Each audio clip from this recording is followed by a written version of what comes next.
Salut, bienvenue dans ce nouvel épisode, ou dans cette nouvelle émission, comme certains diraient. Je suis ravie de te retrouver. Et aujourd'hui, je voulais qu'on fasse ensemble un podcast réflexion. Réflexion sur un sujet, le travail, et sur le fait que travailler dur ne sert pas à grand-chose. Je vais t'expliquer tout ça ici et tu me diras ce que t'en penses. Le titre du podcast est un petit peu accrocheur, mais quand on réfléchit bien et après avoir écouté le podcast, on se rendra compte que finalement pas tant que ça. Je suis convaincue aujourd'hui que tu peux avoir des résultats, tu peux manifester des résultats dans ta vie, dans tes projets, facilement, de façon fluide. Mais à condition d'avoir certaines choses qui soient réunies quand même. La première des choses, c'est d'avoir, j'en ai déjà parlé, le triptyque, c'est-à-dire un alignement entre tes intentions, tes croyances et tes actions. Et puis il y a un truc important, on en parle aussi souvent, c'est ton talent particulier. Quand tu as trouvé ton talent particulier, ton super pouvoir ou ton énergie suprême, comme certaines personnes le disent, les choses sont beaucoup plus simples, beaucoup plus faciles. Et tu te rends compte que finalement, t'as pas besoin de travailler dur pour avoir des résultats. Il y a même des personnes qui disent que travailler dur n'apporte rien dans le monde. Et on a tous testé, pour vérifier ça, on a tous testé ce truc-là. Le fait de travailler dur pendant des jours, des nuits, des journées entières sur un truc, un projet, et tu vois pas les résultats, ou tu vois des miettes, en fait, comme résultat. Il n'y a pas besoin d'aller chercher midi à 14 heures. Tu le vois dans ta vie, on a tous vécu des moments comme ça où on a l'impression de travailler comme des chiens, en fait. Mais pour rien, ou pour pas grand-chose. Combien de fois ça m'est arrivé, ça? Combien de fois? Mais effectivement, pour arriver à ce niveau de conscience où tu comprends que tu peux manifester des choses facilement, il faut passer par une évolution, par un processus où il faut passer par des moments où tu travailles dur, ça c'est sûr. Un autre truc aussi, toute notre enfance, on nous a parlé du travail dur. Tu vas à la maternelle, tout de suite, bam, travailler dur. Tu vas à l'école primaire, faut travailler dur, faut avoir des bonnes notes, faut passer le brevet, donc travailler dur. Passer le bac, travailler dur. T'es salarié, faut travailler dur, pour avoir un salaire, donc fais tout durement. C'est les 3 mots qu'on nous rabâche continuellement depuis qu'on est bébé. Donc même le mot dur en lui-même, il est pas joli. DUR, ça fait peur, t'as envie de partir en courant. La connotation en lui-même du mot dur, elle est pas top. Et si tu fais les choses durement, mais il y a rien qui arrivera. Parce que le plaisir, il est où là-dedans? Il est où le plaisir? Personne nous a dit ça. Personne nous a dit que le travail pouvait être fait dans le plaisir, la joie, l'amour, la bienveillance. Enfin, personnellement, j'ai jamais entendu mes parents me dire que le travail, c'est la joie, le plaisir et l'amour. Je ne sais pas toi, peut-être que toi, tu as entendu ça. Dis-le moi d'ailleurs dans les commentaires, mais est-ce que tu es d'accord avec ça? Et les gens, ils se rendent pas compte. Quand je dis les gens, je m'inclus dedans aussi, parce qu'on est tous conditionnés comme ça, on a tous ce conditionnement-là. Il faut se défaire de ce conditionnement, parce qu'on se rend la vie dure. Et le pire, c'est qu'on transmet ça à nos enfants. On a une vie difficile, on s'arrache les cheveux, puis on transmet ça à notre enfant, et on leur dit, faut travailler dur. Et on leur fait comprendre que la vie difficile qu'on a, c'est la vie qu'ils vont vivre. Donc on leur rend la vie difficile. Ça, c'est un truc de fou quand même. Donc maintenant, ce que je fais, c'est que je me fais des séances de conscience, de prise de conscience, et je me dis, voilà, Vanessa, pourquoi est-ce que tu fais ça? Pourquoi est-ce que tu travailles dur là, en fait? Et après, je me dis, est-ce que le travail que tu es en train de faire là, la tâche que tu es en train de faire, tu es en train de la faire dans la joie et le plaisir? Oui ou non? Je me dis ça. Si c'est oui, ok, continue. Continue, même pendant de longues heures si tu veux, mais continue. Si c'est non, si tu as l'impression tu fais du forcing, c'est pas des actions inspirées, c'est pas des actions créatives, mais laisse tomber. Laisse tomber. Et c'est ce que je t'encourage à faire aussi. Si tu te crèves à la tâche chaque jour, sans prendre le moins de plaisir, ça sert à quoi? Ça sert à quoi pour toi, mais ça sert à quoi pour les autres? T'imagines un peu le truc? Tu te crèves à la tâche, tu t'épuises, tu te fatigues, mais le truc qui est encore pire, c'est que tu fatigues tous les autres personnes qui sont autour de toi dans ta vie.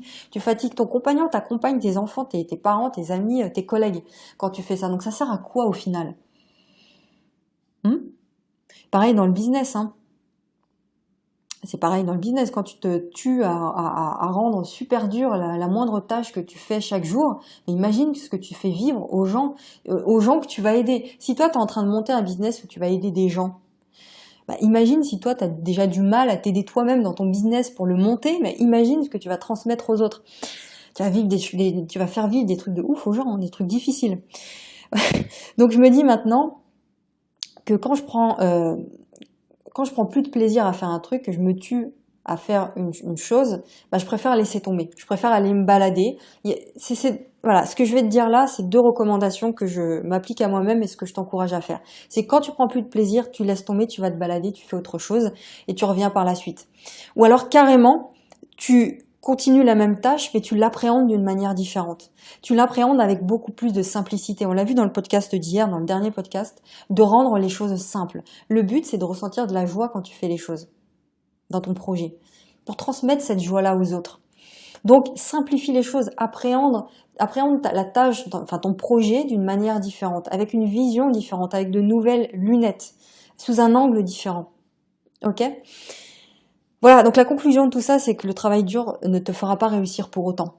C'est pas vrai. Imagine un exemple parlant, un élastique. Tu te dis, ah, c'est bon, l'élastique, il est super dur. Donc, t'es là, tu tires l'élastique, tu te dis, non, c'est bon, t'inquiète, il est solide, tu peux tirer encore. Donc, tu tires, et paf, jusqu'à ce qu'il pète le machin. Bah, toi, c'est exactement la même chose. L'élastique, il est pas incassable. Donc, toi, t'es pas incassable. À un moment donné, ça pète. Tu pètes aussi, hein. Voilà, tu burn-out et compagnie. Tu peux pas tout faire durement. Par contre, ce que tu peux faire, c'est faire ce qu'il faut quand il le faut. Et là, ça fonctionne. Lorsque tu fais ce qu'il faut quand il le faut, ça fonctionne. Par contre, à l'inverse, si tu fais pas ce qu'il faut et que tu le fais durement, bah, ça marchera pas. C'est le burn-out, c'est ça. Hein. Le burn-out, c'est clairement si tu fais des choses avec l'énergie que t'as pas. Voilà, bah, c'est ce que font beaucoup de personnes. D'ailleurs, moi, je l'ai fait, tu l'as fait. Peut-être que tu es en train de le faire. Si tu bosses des mois, des années sur un projet, mais ça marche pas. Bah, t'es pas dans la bonne énergie, tu fais pas des actions alignées. Voilà. Donc les gens, pour conclure ici, c'est que les gens qui réussissent ne travaillent pas forcément dur.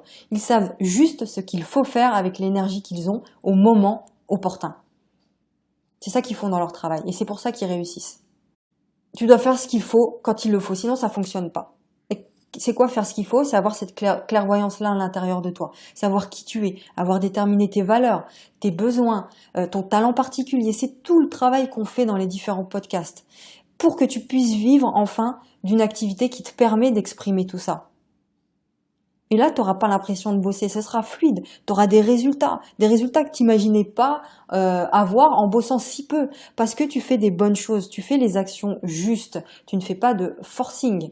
C'est les actions inspirées, justes et créatives. Voilà. C'est ça que je voulais te dire. Après, tu pourras bosser longtemps, de longues heures, tous les jours s'il le faut, mais au moins ce sera fluide et tu n'auras pas l'impression de travailler dur. Voilà, c'est un processus. Donc effectivement, avant, il faut passer par des moments où on travaille dur, où on apprend à penser mieux, etc. Voilà, j'espère que tu as compris là où je voulais en venir, le message de ce podcast. Et puis si tu veux aller plus loin, si tu veux qu'on s'appelle, toi et moi, tu cliques sur le premier lien dans la description pour réserver un appel. Donc c'est 30 à 45 minutes où je réponds à toutes tes questions. Tu me parles de ton projet, tu me parles de tes blocages. Et puis on voit ensemble comment est-ce qu'on peut bosser dans la joie, dans la bonne humeur pour faire des actions fluides, des actions justes et t'amener du résultat. Quand tu bosses avec moi, c'est le résultat. On se concentre sur le résultat. Tu vois tout de suite une manifestation différente dans ton projet, dans ta journée. Les choses sont complètement différentes. Donc si tu as envie de te faire accompagner, si tu veux qu'on s'appelle toi et moi, c'est dans le premier lien dans la description. Tu cliques et tu réserves. Et puis moi, je te souhaite une très très bonne journée. On se retrouve demain pour un prochain épisode. Gros bisous, à demain.